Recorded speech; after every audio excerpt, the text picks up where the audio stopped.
And welcome to the evening press conference by Press Information Bureau. We have with us the director and producers of two interesting films, Rabindra Kobya Rahasya in Bengali and Mandali in Hindi.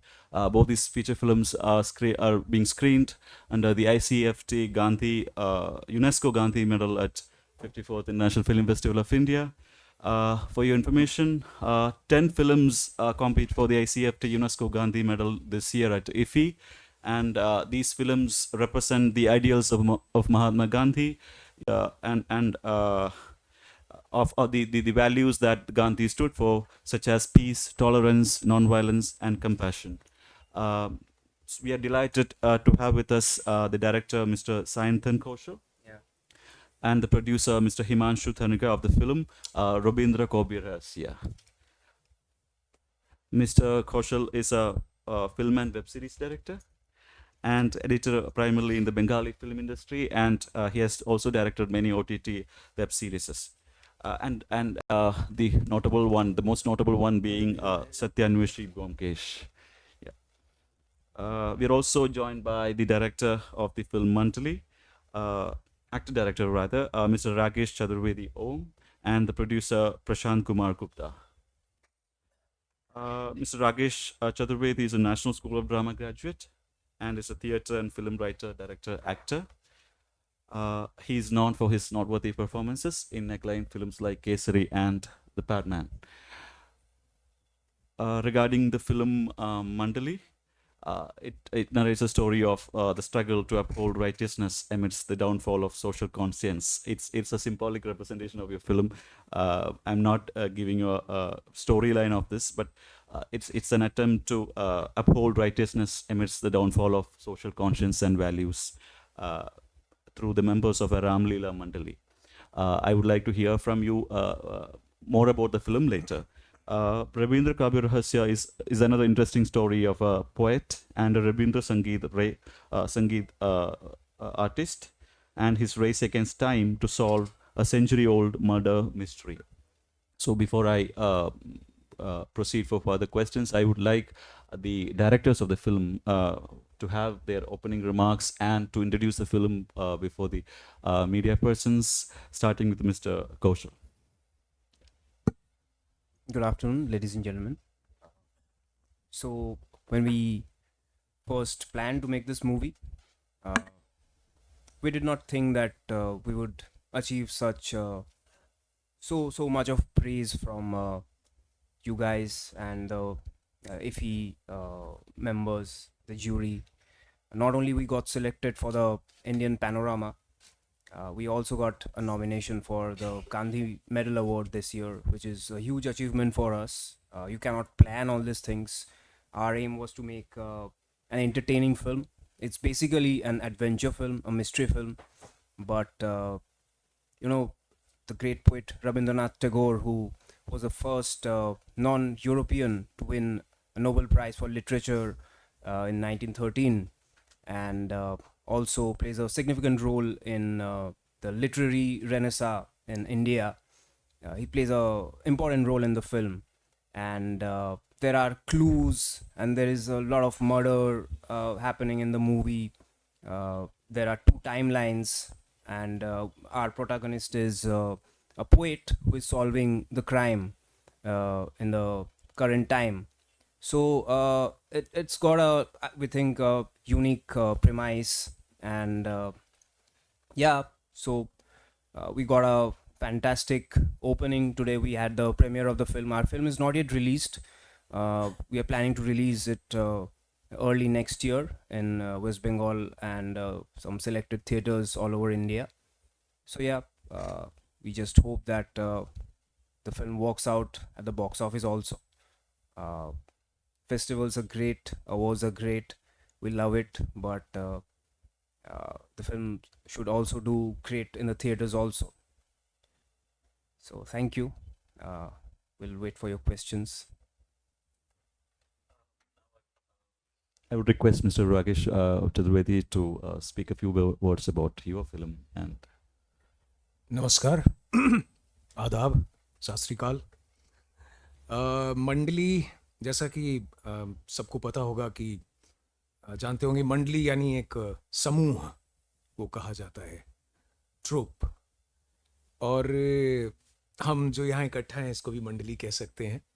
तो मैं मंडली का director अपनी इस मंडली को इस film के बारे में छोटी सी कुछ चीज़ें बातें बताना चाहूँगा कि एक तो बहुत बहुत धन्यवाद इफ़ी का, इफ़ी 54 ज्यूरी एंड अभी जिस अवार्ड में यूनेस्को अवार्ड में जो compete कर रही है उसको लेकर भी हमारा तो दिल जो है वो अब बल्ले बल्ले कर रहा है ऑनेस्टली। एंड पिक्चर जो हमारा बनाने का एक मकसद रहा हमेशा से, एक तो मैं बहुत इस चीज़ को लेकर के शुक्रगुजार हूँ कि जिस कहानी में मेरा दिल था उस कहानी में जिसमें मैं कहना चाह रहा था, मेरा जिसमें दिल था उस दिल पे हाथ मेरे प्रोड्यूसर ने रखा।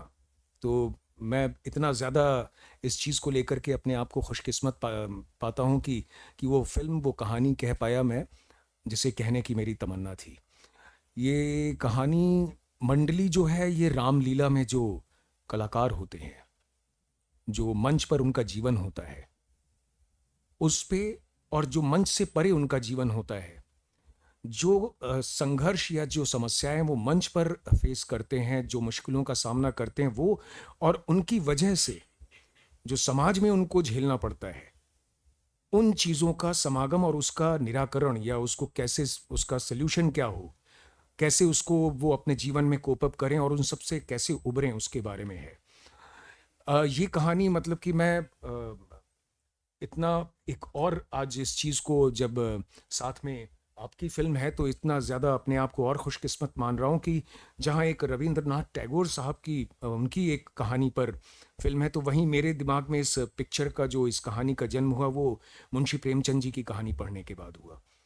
उनसे मुझे प्रेरणा मिली कि दो बड़े लेखकों के, दो बड़े कहानीकार के कंधों पर चढ़ के हम दो आज के फिल्म मेकर यहाँ तक पहुँचे और उन बातों को कह पा रहे हैं और उनकी रेलेवेंस को आज के समय में सामने ला पा रहे हैं, जिसकी रेलेवेंस जब उन्होंने लिखी थी वो तब भी थी, आज भी है और हमेशा रहेगी। क्योंकि मेरा बतौर ड्रामा स्टूडेंट होने के नाते ये पूरा बिलीफ है कि जो कहानी अगर किसी लेखक ने किसी समय में लिखी है और जिस सोच के साथ लिखी है, उसका सिर्फ रूप रंग बदलता है, लेकिन उसके जो विचार, जो उसकी आइडियोलॉजी होती है वो हमेशा जिंदा रहती है, वो कभी नहीं मरती। अब ये हमारा काम है कि उसको कैसे कंपेयर करते हुए या उनसे क्या चीज़ सीखते हुए हम सामने लाएं, समाज को क्या दे पाएं, सोसाइटी को क्या दे पाएं, वो भी बहुत ही मनोरंजक तरीके से, ताकि आज के युग में आप सब देख रहे होंगे कि मनोरंजन हर चीज़ में ढूंढा जा रहा है और उसमें कोई गलत बात नहीं है, अपग्रेड होना हमेशा बहुत सही होता है। तो मुंशी प्रेमचंद जी की जो एक कहानी है उसका नाम ही रामलीला है, और उस पे मैं एक पॉडकास्ट कर रहा था। उसमें एक घटना है जिसमें चलती रामलीला में अश्लील डांस कराया जाता है, भद्दे नाच कराए जाते हैं। एक जो गांव के छोटे से प्रधान हैं वो कराते हैं सिर्फ दर्शकों को आकर्षित करने के लिए और पैसा कमाने के लिए। अब ये चीज़ जो किसी ज़माने में लिखी गई आज से कई साल पहले, आज अगर आप इंटरनेट पे एक कीवर्ड डालें ऑब्स्सीन डांस इन रामलीला, आपको सैकड़ों वीडियो मिल जाएंगे जो कि आज भी हो रहा है। तो इस एक कॉन्फ्लिक्ट से मेरे दिमाग में बहुत सारी चीज़ें आई, उस पर रिसर्च किया, एक नई कहानी, नए किरदार, आज का ताना बाना, आज कैसे हम उसको कहें, और क्या आर्टिस्ट इसको लेकर के प्रॉब्लम झेल रहा है, उससे कैसे लाएं हम उसको, कैसे हम आपसे परिचित कराएं। तो इस तरीके से मंडली का जन्म हुआ, और जिस तरीके से प्रोटैगनिस्ट इसमें जो हमारा नायक है वो कैसे इन समस्याओं से जूझता हुआ, उन सब से लड़ता हुआ अपनी बात को रखता है, और लास्ट में जो इसका क्लाइमैक्स होता है, तो उसका स्पॉइलर नहीं दूंगा क्योंकि कल 10 बजे शो है। आप में से जो भी आ सके ये मैं थोड़ी सी मार्केटिंग कर रहा हूँ विद ऑल ऑफ यू। धन्यवाद। I would like the producers of the movie, Mr. Himanshu and Mr. Prashant Kumar, to share their views on what has led to the making of this? What prompted you to trust the producers and trust the storyline and come up with this film? Starting with Mr. Himanshu, please. सो रविंद्र काव्य रहस्य it was ये picture जो हम बनाए थे ये mainly London के अंदर में शूट हुई है ये पिक्चर। और ये रविंद्र नाथ जी के समय जब वो उस समय में थे 1890 से लेकर 1915 तक, उस समय के आधार पर दो टाइमलाइन पे है, एक टाइमलाइन आज की है, एक टाइमलाइन उस समय की है। और हम इसके बारे में सोचना कैसे चालू किए थे कि द्वारकानाथ टैगोर जी जो उनके पूर्वज थे उनकी समाधि लंदन में है। तो वो जब हम देखे थे तब हमारे अंदर में आया था कि यार इसका मतलब तो हमारे संग इसके बंगाल का कनेक्ट है, रविंद्रनाथ टैगोर का लंदन के संग बहुत बड़ा कनेक्ट है। तब हम वहाँ पे रिसर्च करना चालू किए, तब मालूम पड़ा कि वो वहाँ पे बहुत बार आए थे और उनकी जो गीतांजलि थी वो वहाँ पे इंग्लिश में ट्रांसलेट हुई थी, स्प्रिंग्स ऑफरिंग। और उसके बाद के अंदर में उन्होंने बहुत समय वहाँ पे गुजारा था। तो और फिर हमें उस समय मालूम पड़ा कि उस समय बहुत सारे खुद पोइट लोग थे जो बहुत अच्छा काम करते थे, बट रविंद्रनाथ टैगोर जी का नाम इतना बड़ा था कि वो कभी भी वहाँ तक पहुँच नहीं पाए। तो हमारी पिक्चर का अंत के अंदर में ये मैसेज है कि बहुत बार ऐसा होता है कि बहुत सारे टैलेंट एक बहुत बड़ी टैलेंट के नीचे होने के कारण उस समय मतलब वो हमारा सौभाग्य है कि हमारे पास उस समय एक बहुत बड़ा टैलेंट आया है, बट हम बहुत बाकी टैलेंट को अनदेखा कर देते हैं। तो ये हमको लगता है कि ये आज के लिए भी बहुत रेलेवेंट है कि हमारे संग ऐसा होता है कि हम एक बहुत बड़े हीरो को फॉलो करते हैं और बाद बाकी जो बहुत अच्छा परफॉर्म कर रहे हैं उसको इग्नोर कर देते हैं।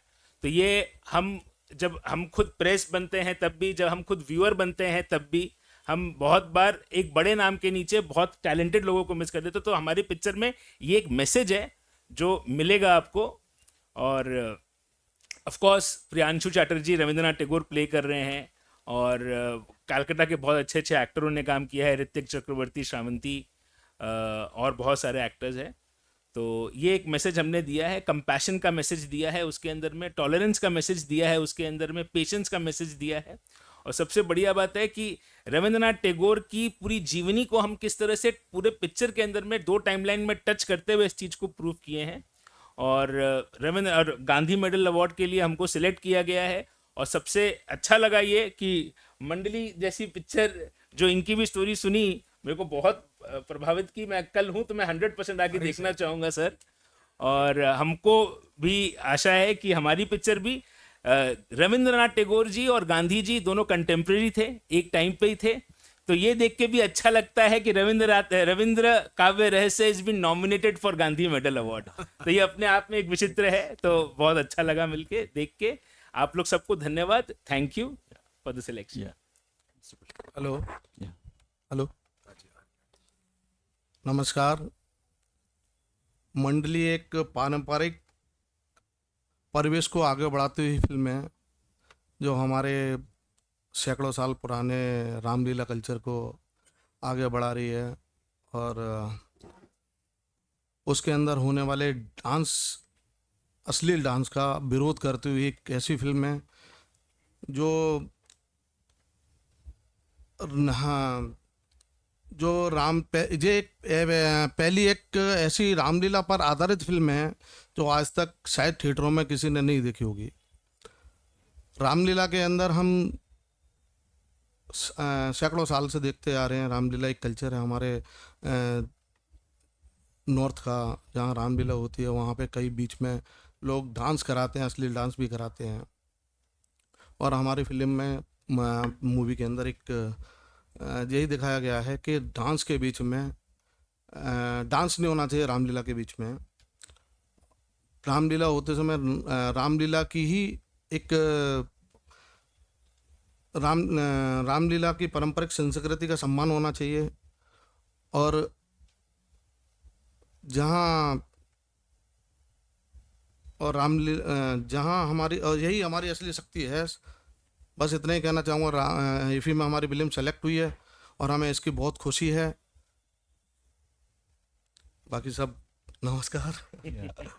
So, we are glad to hear that even though both of you are competing for the one coveted medal, you are supporting each other, and it's glad to see that.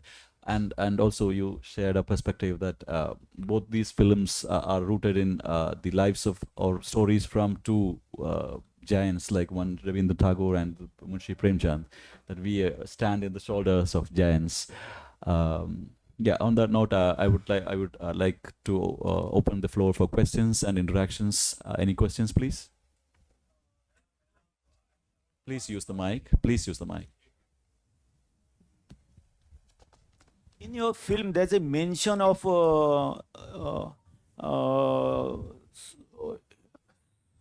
soft mission to malign the image of Tagore.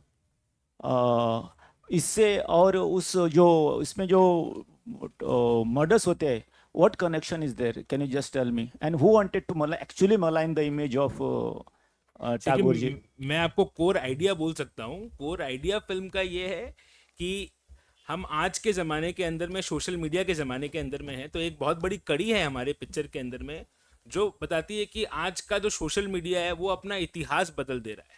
तो हम उसके अंदर में भी क्या अपने इतिहास कैसे बदल देते हैं कि जो पावर में होता है या जिसके पास के अंदर में आर्थिक सिचुएशन जिसकी अच्छी होती है वो इतिहास बदल सकता है.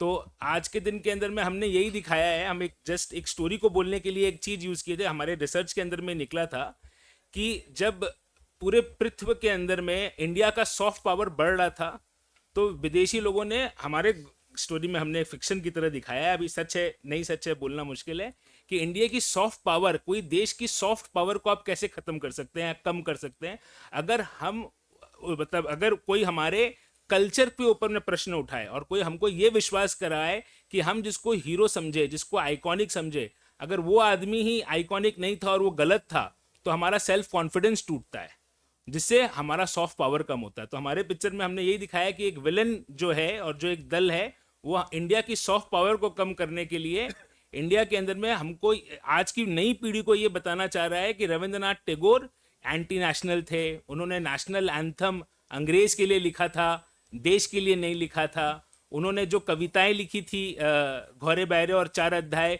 उसके अंदर में भी इंडियन की स्ट्रगल मूवमेंट के अगेंस्ट में बात किया था, अश्लील बातें की थी. तो ये चीज़ जो उस समय भी आरोप थे, जो रविंद्रनाथ टैगोर ने क्लैरिफाई भी किया था, सब चीज़ भी हुई थी, वो अब रिसर्जेंस हो रहा है. तो ये कौन कर रहे हैं, ये इतिहास कौन बदलना चाह रहा है और इसका फिर क्या अंतर होता है, और इसी के संग जुड़ी हुई है ये पुणे क्यों हो रही है. जो मैंने पहले बताया था, एक कोर आइडिया जो हमारे राइटर का था कि वो बताना चाहता है कि हर आर्टिस्ट को वो इज्जत मिलनी चाहिए, और ये आइडिया जो मलाइन करना, इन दोनों कहीं ना कहीं ये दो कारण रहते हैं कि जो स्टोरी के अंदर में आपको इतने खून मिलते हैं.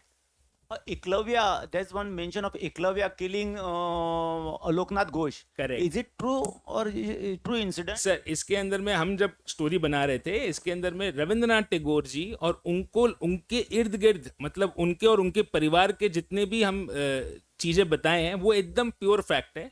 बाद बाकी आप जितने भी कैरेक्टर देख रहे हैं वो काल्पनिक है, बट वो कुछ ना कुछ चीज़ को रिप्रेजेंट कर रहे हैं जो उस समय होती थी.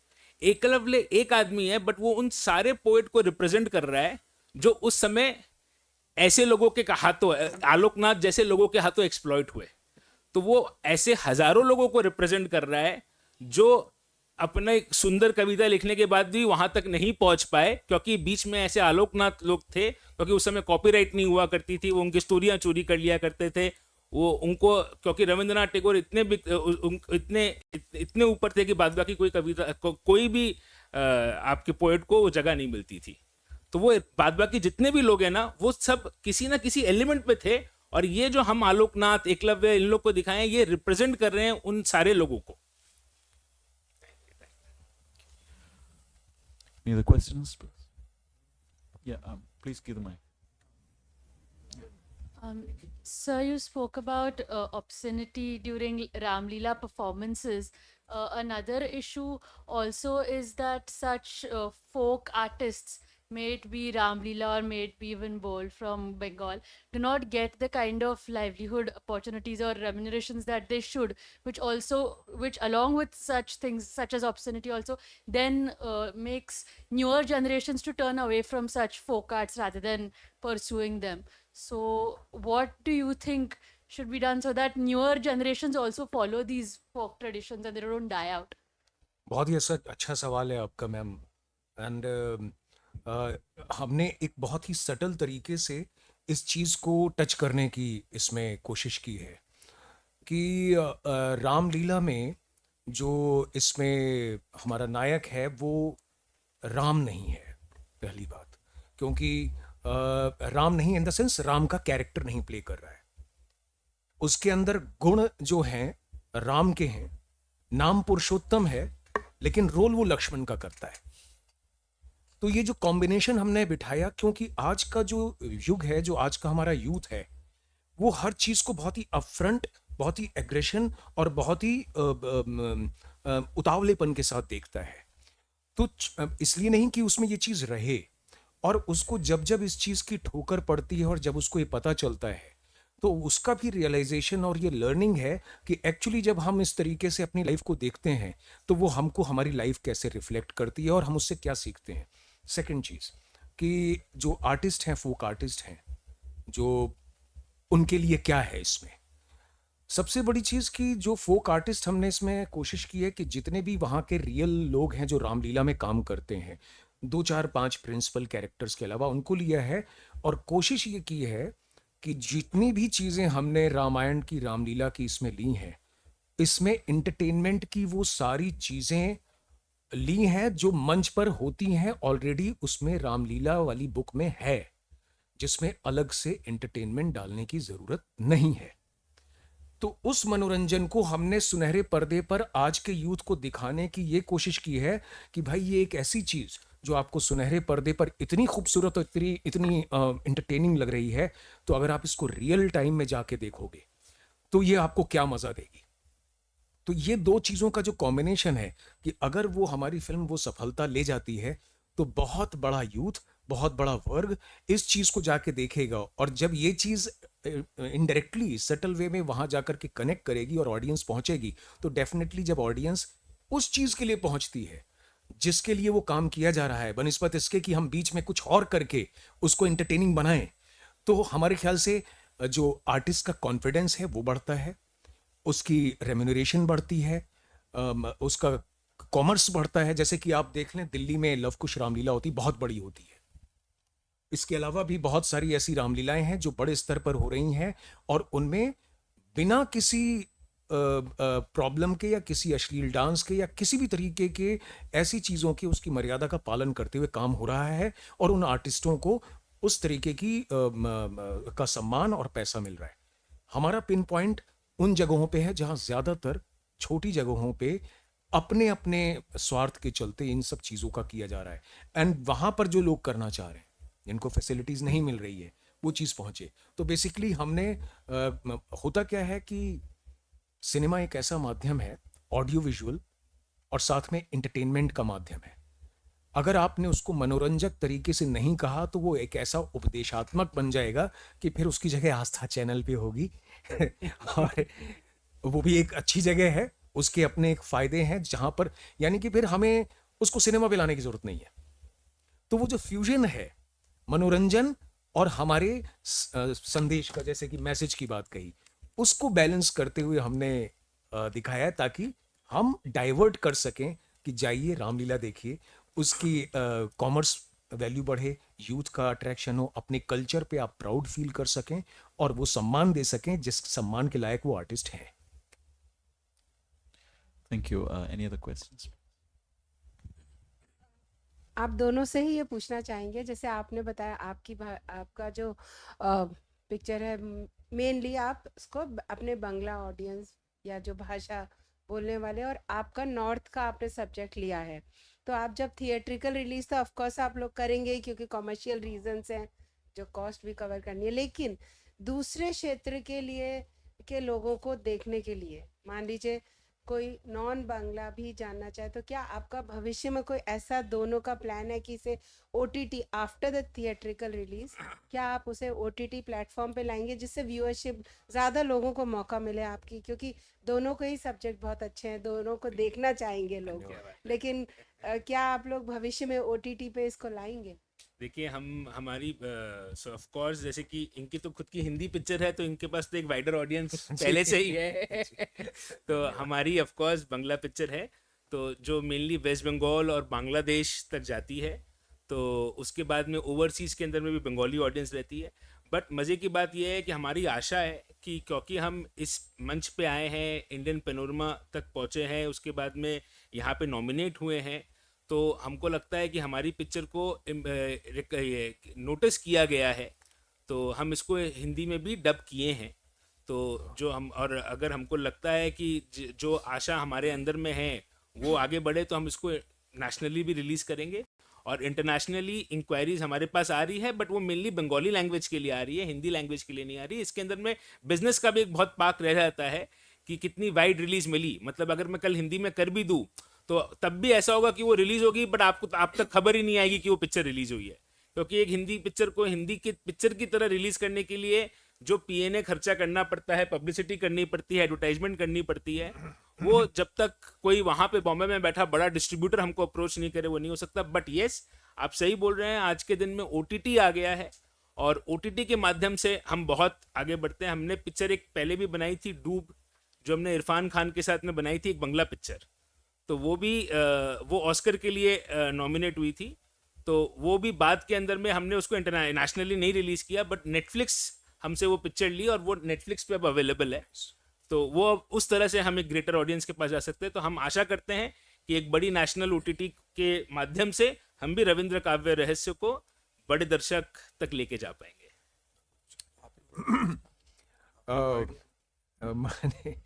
मतलब कि ओटीटी पे तो डेफिनेटली आज एक बड़ा प्लेटफॉर्म है, सैटेलाइट है। जैसा कि सर ने कहा कि एक वाइडर ऑडियंस मिल जाती है। हमने उसी को ध्यान में रखते हुए 27 अक्टूबर को हमारी फिल्म रिलीज़ हुई थी। एक बहुत ही डिसेंट रिलीज़, एक जो जिस बजट में और जिस तरीके की हमने फिल्म बनाई उसको लेकर के हम लोगों ने रिलीज़ की फिल्म यूएफओ के साथ मिल करके। जी म्यूज़िक कंपनी ने म्यूज़िक इसका एक्सप्लॉइट किया और मज़ेदार बात यह है कि हमको रिस्पांस इतना अच्छा मिला कि हम सेकेंड वीक में जा सके फिल्म के साथ। कि आज की डेट में इस बजट में इन आर्टिस्ट के साथ फिल्म को सेकेंड वीक में ले जाना, ये हमारे लिए एक बहुत ही फ़ख्र की बात थी। और उसमें एड ऑन ये हुआ कि जिस दिन हमारी फिल्म रिलीज़ होने वाली थी तभी हमको एक दिन पहले पता चला कि हमारी फिल्म इफ़ी में सेलेक्ट हो गई है। तो वो एक था चेरी ऑन द केक, हमारे लिए एक बहुत बड़ी बात हो गई थी। और ऐसे में 2 हफ्ते इसको हम चला चुके हैं और रिस्पांस की वजह से प्रशांत जी प्लान कर रहे हैं इसको 11 अलग और कंट्रीज में रिलीज करने की, और 3 लैंग्वेज में भी कर रहे हैं, 3 लैंग्वेज में। और इसका हम लोग तमिल, तेलुगु, कन्नड़ में। और चूंकि फिल्म पैनोरामा में है, अब गांधी अवार्ड के लिए भी है, तो ऐसे में सबटाइटल है इसमें। तो हमको हिंदी की वजह से और साथ में सबटाइटल, आगे की प्लानिंग एंड साथ में कुछ एक अच्छे ओटीटी प्लेटफॉर्म्स के साथ बात इनिशिएट हो चुकी है, वो हो जाएगी। लेकिन सबसे बड़ी चीज़ कि आखिर ये ऑडियंस को पता चले कैसे। ओटीटी पे बहुत सारी फिल्में आती हैं, सैटेलाइट पे बहुत आती हैं, कैसे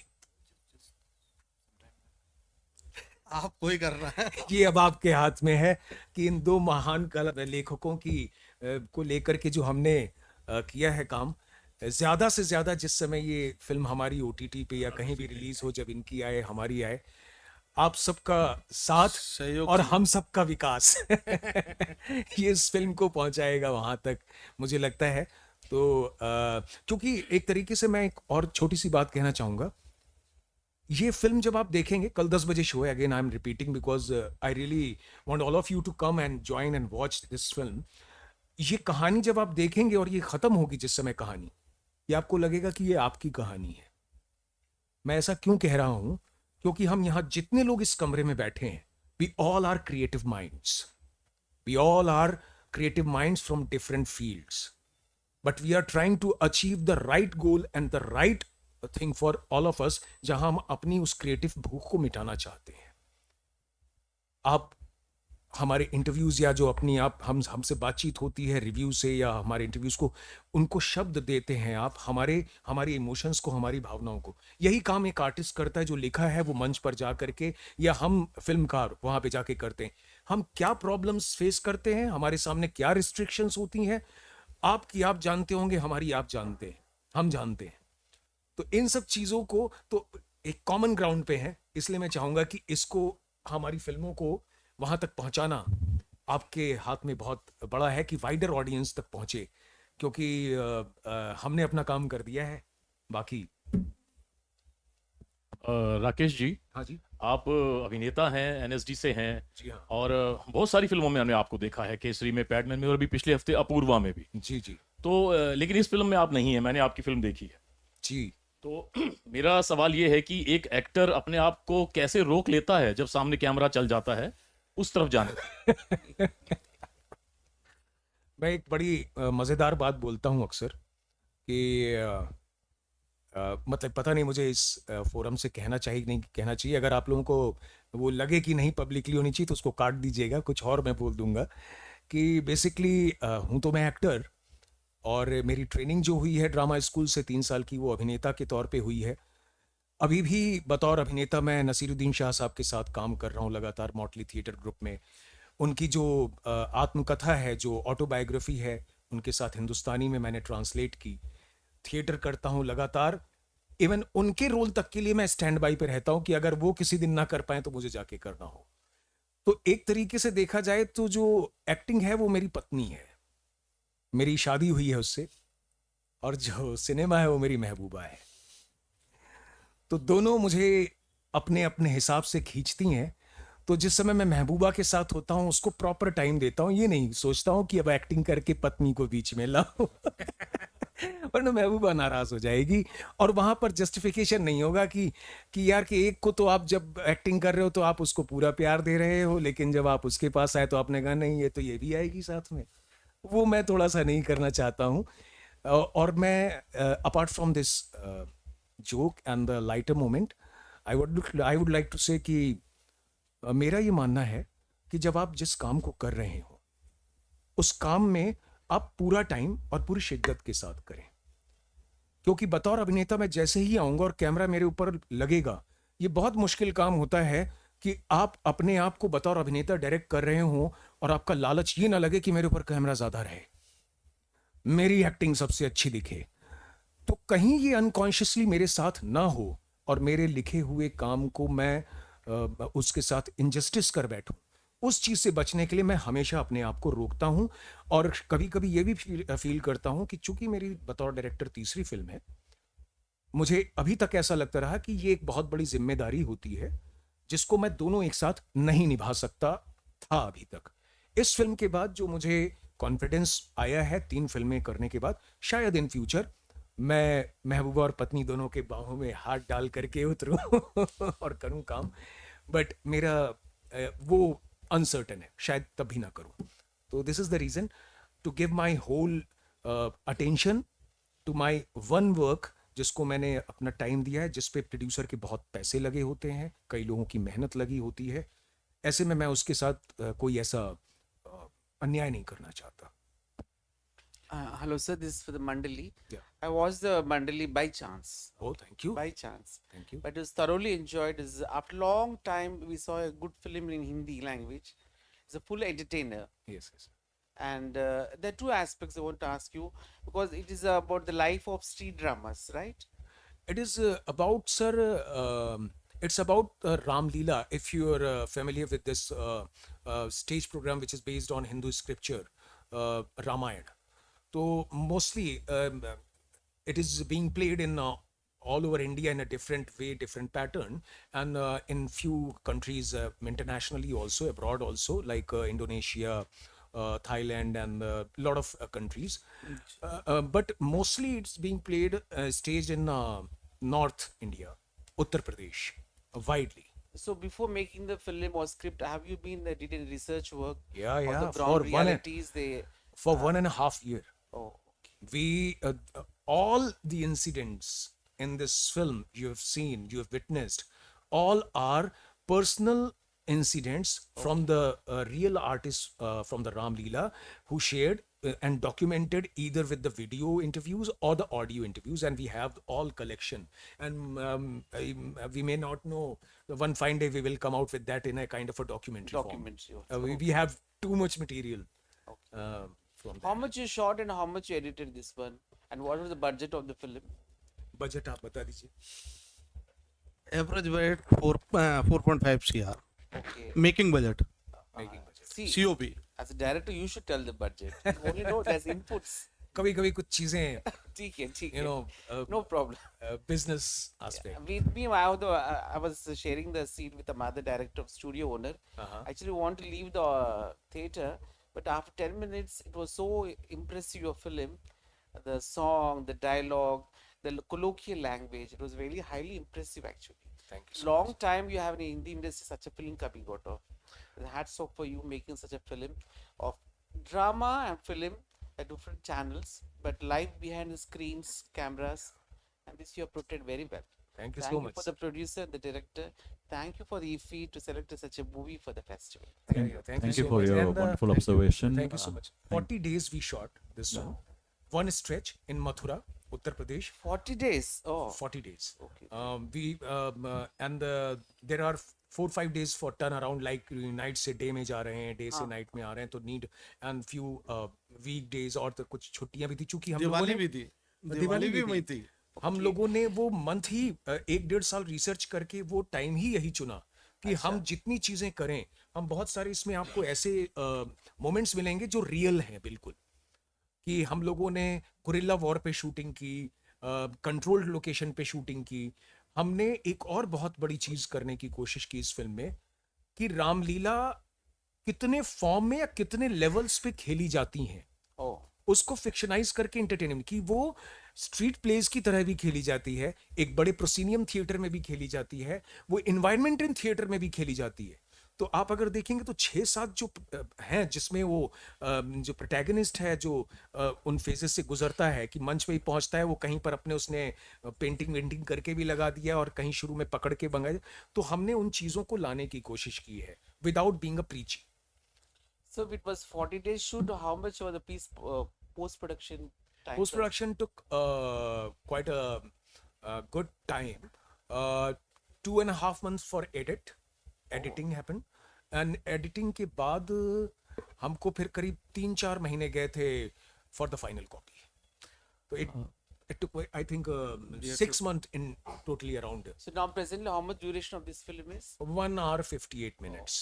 Thank you. Story to story is like 1 hour and 50 minutes. बीच में वो सब जो थोड़ा सा गाइडलाइंस होती हैं स्मोकिंग वगैरह की. No, it's a very good film. Thank Thank you. you so much, sir. Thank you. Thank you. What's your good name, sir? I'm VV Maheshwar Rao. I'm a consultant for international festivals. Thank I'm you. a festival director. I spoke to your producer already. Oh, We'll invite to other festivals. thank you so much, sir. Thank you for the wonderful, eloquent account of the making behind the films, and we are delighted to know that platforms such as IFFI foster your creative energies and instill more inspiration in you to take your films to other festivals. And as you're aware, this Gandhi Medal is also in association with UNESCO, an international organization, which is based on the concept that since wars happens in the minds of young men and women, the messages of peace should be, defenses of peace rather, should be constructed in the minds of young men and women. And I do hope that both these films would construct those messages of peace in the minds of those who watch, and not only in India but in the audiences across the world.